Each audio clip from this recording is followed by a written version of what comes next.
akhirnya hari itu berlalu. Hari berubah menjadi pekan, pekan menjadi bulan, bulan menjadi tahun, tahun menjadi windu, windu berubah menjadi abad. Yang mati hilang, yang dulu hidup kaya, hari ini hanya tinggal kenangan saja. Kemana mereka dulu yang hebat-hebat, bangsawan, para penguasa? Semuanya mati ditelan zaman.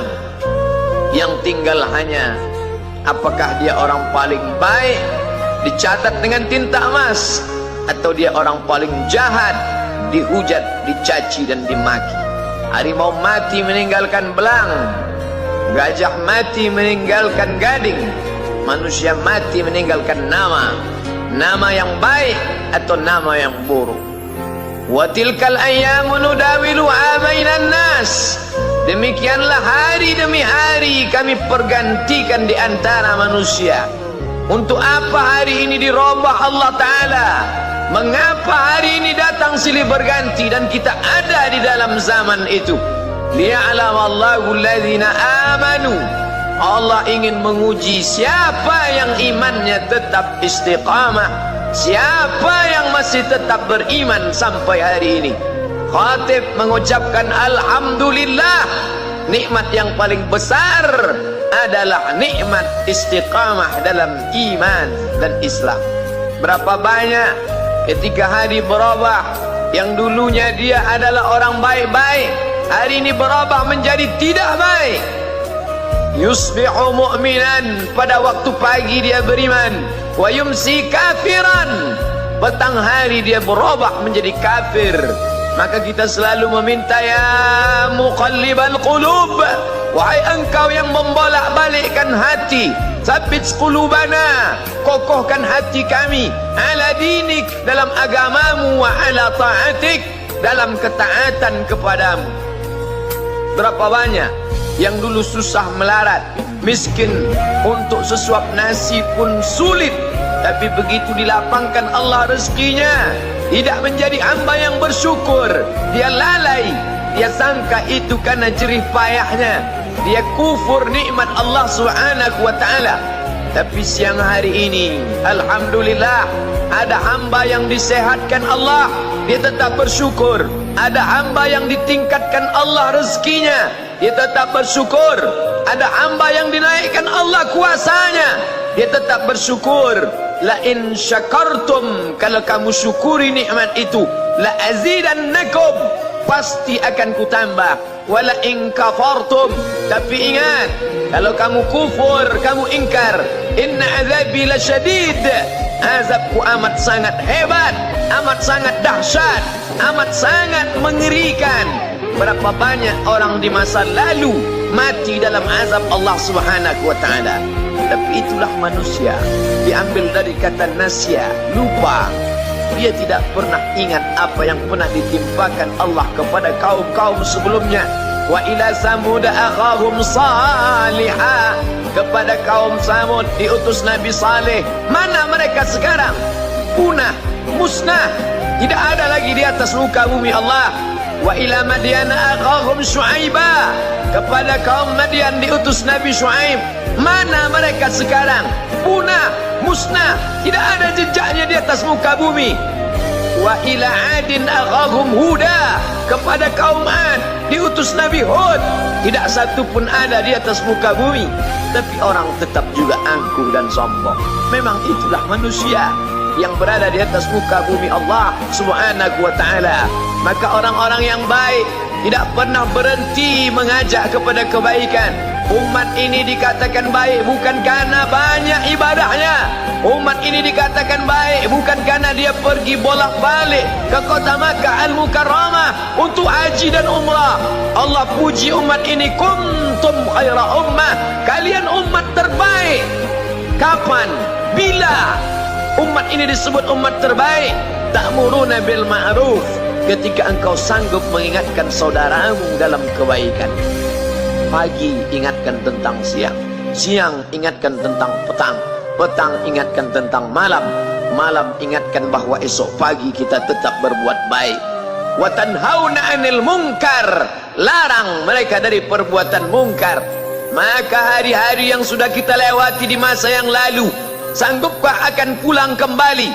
Pepatah Arab mengatakan, lan tarji'al ayyamul lati madat, yang lalu tak dapat terulang kembali. Apakah semua itu berlalu begitu saja? Tidak ada yang percuma, tidak ada yang gratis, tidak ada yang sia-sia. Semua akan diminta pertanggungjawaban di hadapan Allah Subhanahu wa ta'ala. Sejak kita tegak di atas muka bumi ini, sejak kita diberikan nafas, diberikan hidup, diberikan nyawa, maka sejak itu kita ditanya, apa khalaqnakum abasa? Apakah kalian kami ciptakan sia-sia? Apakah kami sangka?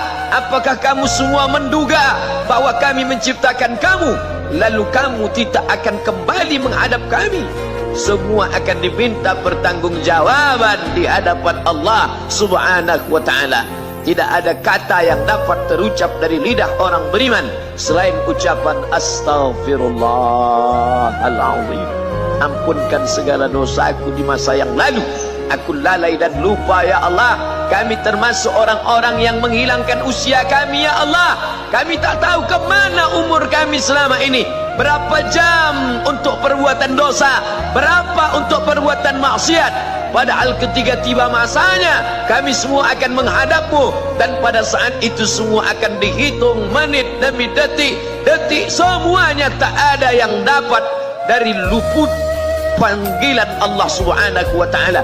Tidak ada yang lepas daripada pengawasan. Inna alaikum lahafizin, bersama kamu ada malaikat hafazah kiraman mulia, katibin mencatat, ya'lamuna ma taf'alun, dia tahu semua yang kamu lakukan. Betapa waktu-waktu yang lalu itu tak dapat kita tebus dengan apapun selain kita perbaiki di masa yang akan datang. Tingkatkan kualitas salat berjamaah, tingkatkan membaca Al-Quran. Andai usia kita sudah lanjut, tak dapat kita jemput, maka kita didik anak cucu generasi akan datang menjadi generasi yang Qurani dan Islami. Sab'atun yudhilluhumullah, ada 7 di antara yang dapat naungan Allah. Yauma la dhilla illa dhilluh, hari itu tidak ada naungan kecuali naungan Allah Subhanahu wa ta'ala.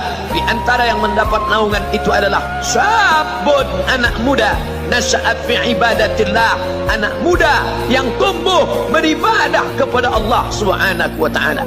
Andai masa muda kita penuh dosa, andai masa muda kita penuh narkoba, andai masa muda kita penuh zina, wal iyadzu billah wa na'udzu billah, jangan sangka Allah tutup pintu taubat. Innallaha la yaghfiru ayyushraka bihi, Allah tak terima taubat orang yang mempersekutukannya. Wa yaghfiru ma duna dzalika liman yasha, tapi taubat selain itu diterima, dibukakan Allah Ta'ala. Mari perbaiki anak menantu, cucu, kawan, sahabat, andai talat, ajak ke jalan Allah Subhanahu wa ta'ala. Itulah salah satu memperbaiki yang masa lalu, kita perbaiki di masa yang akan datang. Di antara tujuan Allah mengapa dia buat kita masih hidup di akhir tahun ini, liya'lamallahu allazina amanu, Allah menguji siapa yang masih tetap dalam istiqamah iman dan Islam. Tujuan kedua, mengapa Allah buat kita hidup sampai hari ini? Wa yattakhidha minkum syuhada, wa yattakhidha minkum syuhada, Allah ingin melihat siapa di antara kita ini yang layak untuk menjadi syuhada. Iskariman, hidup mulia, au mutsyahidan, atau mati syahid. Pilihan orang Islam tidak banyak. Kalau hidup, hidup mulia. Kalau mati, mati syahid. Jangan hidup hina, mati terlunta-lunta, tidak diterima Allah Subhanahu wa ta'ala. Hidup mulia atau mati syahid dipersaksikan oleh para malaikat. Man kharaja fi talabil ilmi, siapa yang keluar rumah dengan niat menuntut ilmu, fahuwa fi sabilillah, maka dia seperti orang yang berjihad fi sabilillah, yang jauh meninggalkan kampung halaman, menuntut ilmu di perantauan.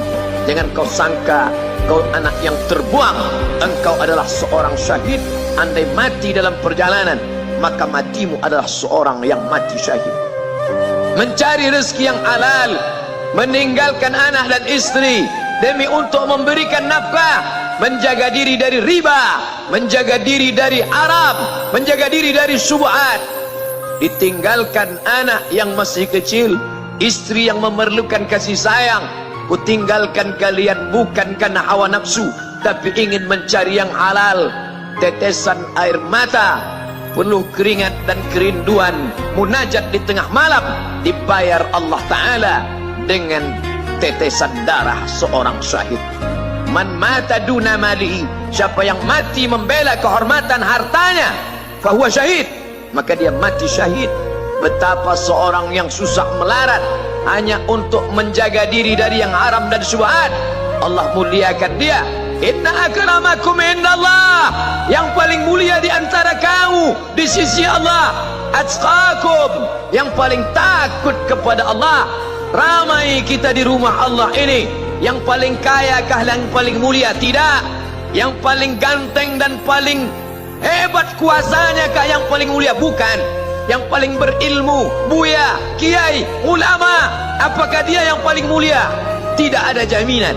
Tapi yang paling takut kepada Allah Subhanahu wa ta'ala, takut terjerumus dalam riba, takut terjerumus dalam syubhat, takut makan haram, sehingga dia biarkan dirinya dalam kesusahan, susah dalam pandangan manusia, melarat dalam pandangan orang kaya, tapi hidup mulia dalam pandangan Allah, para malaikat, nabi dan rasul. Hari ini orang itu dikatakan bodoh, hari ini dia dikatakan goblok, hari ini dia dikatakan kamu tolol sekali. Mengapa tidak kamu pakai kekuasaanmu? Mengapa tidak kamu pakai kesempatan? Hidup hanya sekali, pakailah sesuka hati. Tapi dia takut kepada Allah Subhanahu wa ta'ala. Pagi dan petang dia katakan, Allahumma ajirna minan nar, Allahumma ajirna minan nar, Allahumma ajirna minan nar. Selamatkan kami, aku, istriku, anakku, keluargaku dari api neraka ya Allah.